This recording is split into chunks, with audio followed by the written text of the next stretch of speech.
That is the best deal I have ever done. Yeah. Yeah, that's going to take some beating, right? Wow, that is yeah.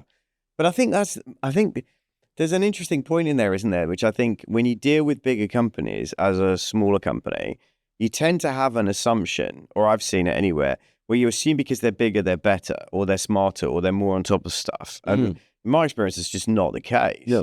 I had a client recently bought, a company was nearly 3 times the size of them, which is an interesting mindset shift in yourself. Absolutely. To go, they're our biggest competitor, but we could buy them actually. Yep. And but what they found out afterwards was they internally they were a mess. They weren't anywhere near as well structured. They weren't the systems weren't there. The buying systems weren't there.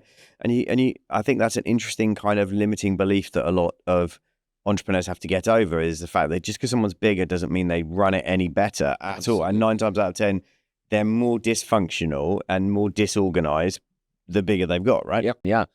You find some companies and they're phenomenally well run, and you find others and, they're changing chief executive every 2 years, and then the strategy changes and a new chief executive comes in and wants to bring his or her team on. And it's mayhem. It can be mayhem. The best run big businesses are ones that have stability at the top.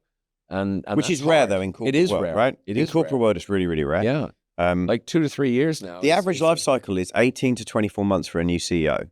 That's how long they get. But if they aren't seen to be delivering greater shareholder value or greater returns at that point, they genuinely don't last long. So that they go in and have to tear everything up because they know they've got probably 2 years max to get it done, or they're out of a job. Yeah.